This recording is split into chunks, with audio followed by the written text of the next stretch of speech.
Olá pessoal, bom dia. É, Esta parte no canal eu dedico a observações e a diálogos, né? Diálogos a respeito de coisas que andam acontecendo na política, que andam acontecendo na economia, apenas observações de pensamentos, né? Há mais de 10 anos eu venho estudando filosofia, né? 10 anos aí. Eu fui aluno ouvinte do Clóvis de Barros Filho na USP e sempre lendo livros de filosofia. E eu acabei encontrando, vamos dizer assim, o meu pensamento, né? Meu pensamento filosófico, né? Que nada mais é do que reflexo do pensamento social em que estou inserido, né? O pensamento filosófico ou a linha de pensamento que eu sigo é a linha conservadora, né? Eu me julgo um conservador, né? Mas o que é isso? O que é um conservador? Um conservador é alguém que preserva e acredita nas tradições. Tradições. Então é alguém que acredita na família, acredita na igreja, né, no cristianismo, acredita que a religião, principalmente a religião convertente cristã ou judaica, né, é o norte social. Né? Se a gente observar as nações mais avançadas do mundo aí em termos econômicos,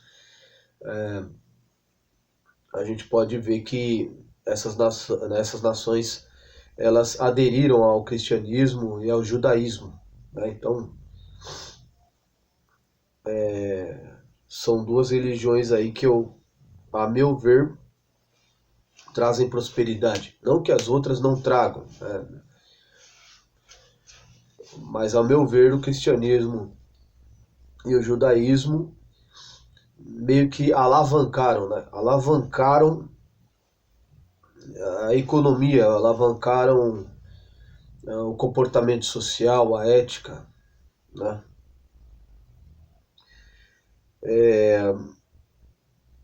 O conservador ele vai na linha de antemão ao racionalismo.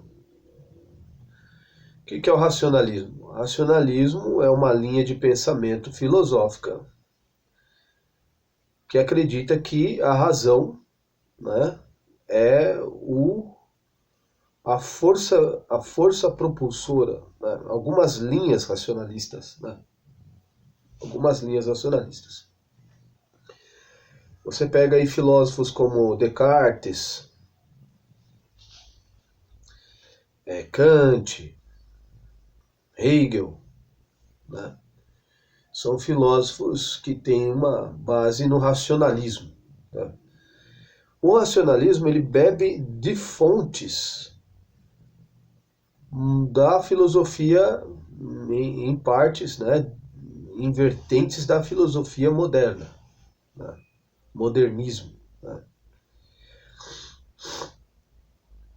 Que, ao meu ver, não passou pelo critério de milhares de anos. Né? No caso do cristianismo, na sua filosofia, filosofia cristã mesmo, nem estou falando tanto da religião cristã, mas da filosofia cristã. O pensamento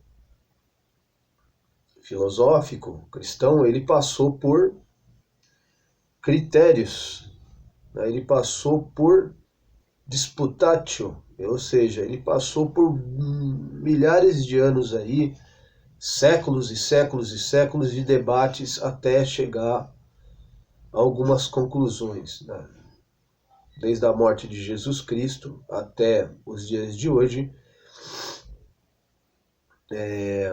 a filosofia cristã passou por vários filtros, crivos, pensamentos contraditórios, debates, principalmente com o advento da escolástica, né, da patrística. Você tem aí um pensamento refinado, né? E uma boa parte desse pensamento aí também vem dos gregos, né? Filosofia grega, direito romano, e nós temos aí a filosofia cristã, judaica cristã. Esses pensamentos são linhas muito poderosas, muito poderosas. São pensamentos assim que eu chamo de o mais refinado dos pensamentos.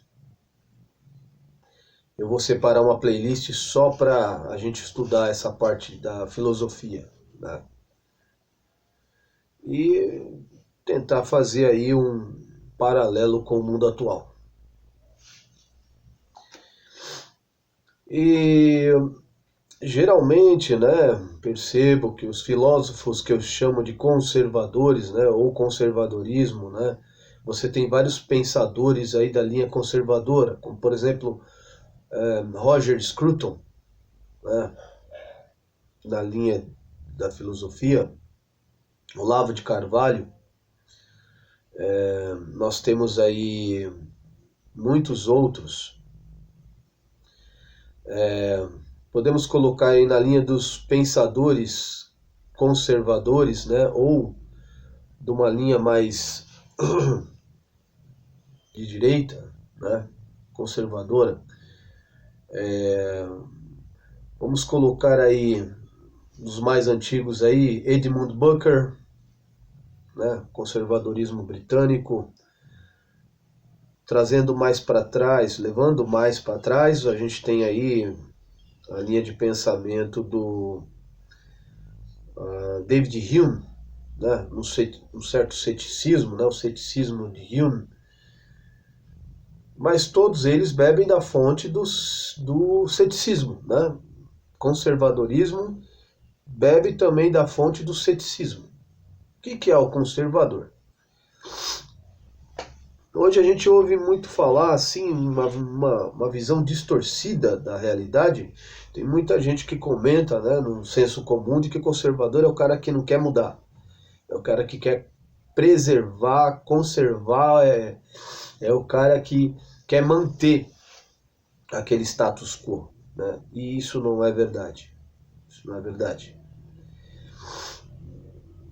O conservador, ele muda de pensamento, ele progride, mas ele bebe da fonte do ceticismo, né? O conservador, ele sabe que a mudança na sociedade, ela passa por etapas, e essas etapas requerem um tempo.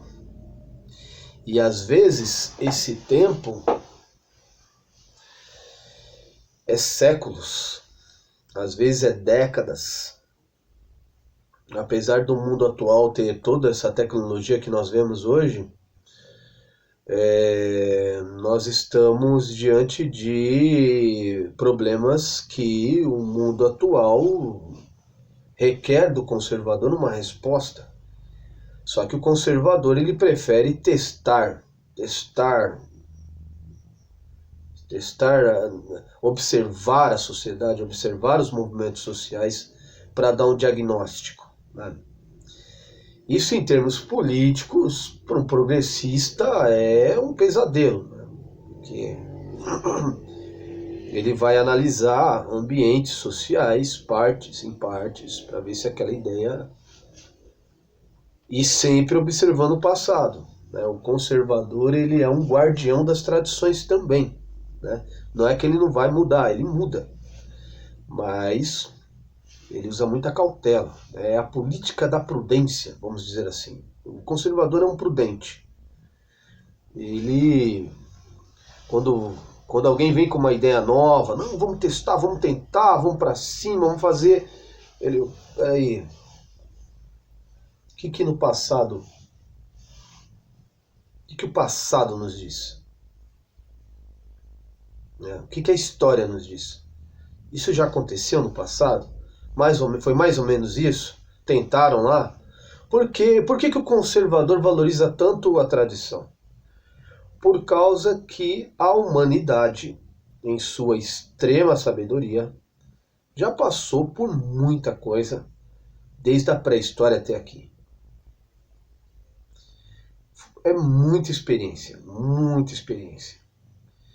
E nada melhor do que observar o que os nossos ancestrais, a nossa ancestralidade trouxe. Muito importante isso, porque às vezes o progressista acha que a ideia original, que é Super 10, que nossa, mas aí se você observar já foi tentado no passado aquela ideia dele, aí deu errado. Então tem muitas ideologias aí hoje que está vertente no mundo que já foi tentado e não conseguiram. Foi um verdadeiro fracasso econômico. Né? Então é isso. É isso. O conservadorismo bebe da fonte do cristianismo, da filosofia grega e do direito romano.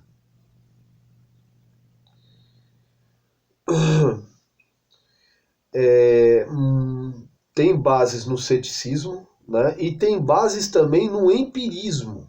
O conservador, ele em si, na sua essência, é um empirista. O que é um empirista?